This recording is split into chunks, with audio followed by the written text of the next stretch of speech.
आज लेटे लेटे मुझे ख्याल आया कि किसी ने मुझे कोई बात सुनाई थी इसी तरह कि जो मेरी सास है वो अपने बेटे को मेरे साथ मोहब्बत नहीं करने देती, हमें बाहर नहीं जाने देती, हमें इकट्ठे खाना नहीं खाने देती, हम चार पर बैठ जाएँ तो रोला डाल लेती है। तो मैंने सोचना शुरू कर दिया कि माएँ अपने बच्चों को बीवी के साथ मोहब्बत क्यों नहीं करने देती, क्यों इनको तकलीफ़ पहुंचती है अगर दोनों इकट्ठे बैठकर खाना खाएं और हंस हंस कर बातें करें। इनका मसला क्या है? तो मैं सोचते सोचते सोचते एक नतीजे पर पहुंचा कि माओं को खदशा होता है कि हमारा बेटा रन मरीद ना बन जाए। याद रखें, जब रन मरीद बन जाता है ना मर्द, तो समझ लो कि वो पराए हाथों में चला गया, यानी कि वो ट्रैप हो जाता है। और याद रखो, रन मुरीदी खुली बगावत है।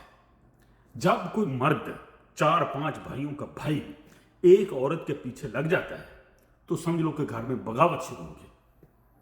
और जो इतनी बुरी बगावत होती है कि जो बीवी होती है वो उस इंसान को ये बताती है कि जितने भी तुम्हारे भाई हैं, तुम्हारे माँ बाप हैं, ये तुम्हारे कुछ नहीं लगते, सब कुछ तेरी मैं तुम्हारा ख्याल रखूंगी, ये तुम्हारे बच्चे चक चक के कर दें, ये बच्चे देखो, इसने बच्चे, जैसे कोई उन्होंने अनोखे बच्चे पैदा किए होते हैं, लोगों के भरे हुए हैं बेड़े बच्चे हैं।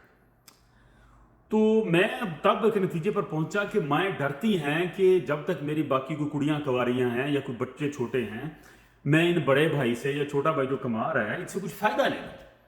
इससे पहले कि मेरा बेटा उसके हाथों में ट्रैप हो जाए, उससे पहले पहले मैं कुछ कर रहा हूँ। तो इसी वजह से माएँ करती तो ये गलत ही है।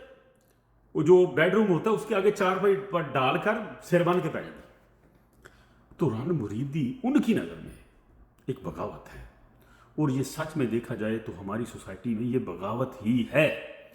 और जो मैं अक्सर कहा करता हूं कि एक्सट्रीमिज्म, माओं का पूजा जाना, ठीक है ना, ये भी बहुत बड़ा बिगाड़ है। भले माँ की मोहब्बत हो जो एक्सट्रीम लेवल पे चली जाए, बीवी की हो, बच्चों की हो, कोई भी, माल की मोहब्बत भी हो, तो ये बिगाड़ है। किसी भी रिश्ते में आपने हद से नहीं बढ़ना। ये याद रखें, अल्लाह ने आपको कोई नई चीज नहीं दी। पुत्र तियाँ, माँ बाप, पैसा, ये दुनिया मर गई, अरबों दुनिया मर गई, ठीक है ना। लोगों की 4-4 बीवियां और 200 बच्चे थे, ठीक है जी। वो एक बीवी मरती थी और कर लेते थे, बल्कि कई तो 12-13 रहते पुराने दौर में, 50-50 बीवियां होती थी उनकी। तो तुम लोगों ने कोई ऐसा अनोखा काम नहीं किया। जब आपके वालिद ने शादी की थी ना, तो उसकी भी ख्वाहिश थी कि अल्लाह मुझे बच्चे दे, और तुम 4-4 भाई पैदा हुए, और आज तुम्हारा बाप कहाँ है, तुम लोग उसके पास भी जाकर नहीं बैठते, और तुम्हारी औलाद के तुम्हें बहुत कुछ दे देगी। मैं आज किसी दोस्त से बातें कर रहा था कि जो विरासत होती है ना, भले वो अच्छी हो या बुरी हो, वो सफ़र करती है। अगर आप मुंह से, आपकी जुबान पर कुत्ते बंधे हुए हैं ना, तो आपके बच्चे ने भी आपसे ज्यादा भौंकेंगे। अगर आप लोग श्रेणियां बांटते हैं, हाथ झुके हुए हैं, खसारा करके रिश्ते बचाते हैं, तो आपके बच्चे भी वही करेंगे। ये याद रखें। बस आज का मेरा पैगाम यह है कि रन मरीदी करो, बीवी की इज्जत करो, बच्चों की करो, लेकिन बगावत नहीं। वो बच्चे, जिस तरह आप 2-3 बच्चे जामा के तुझे चौड़े हुए फिर देना, आप कहते हैं इकट्ठे रहे, इसी तरह आपकी माँ का ख्वाब है कि मेरे बच्चे भी इकट्ठे रहे। क्यों भूल गए तुम? तुम्हारी माँ के तुम बच्चे हो, उसकी भी वही ख्वाहिश है जो आज आपकी है या आपकी बीवी की है। आप अपने लिए वो चीज पसंद करते हैं, लेकिन आप अपनी माँ के लिए नहीं कर रहे। और माँ का खदशा यही होता है कि मेरा पुत्र हाथों ना निकल जाए, और ये औरतें निकाल लेती हैं। यकीन जानो, इतनी तेज औरतें होती हैं ये अपने माँ बाप, मायके वाले जो माँ बाप है, उसको अपने शौहर का सका माँ बाप बना देती। ये बहन, ये जो मिज्जू किस्म के लोग हैं ना, ये रन मरीद, ये अपने सास और ससुर को अम्मी जी कहना शुरू कर देते। अम्मी जी आ गया, अबू जी आ गया, इनको शर्म नहीं आती, रिश्तों को गुड़ गुड़ करते हैं। और जो अम्मी जी अबू जी वाले होते हैं ना, मायके वाले, सास ससुर कहना, वो रन मरीदी की औज पर होते हैं।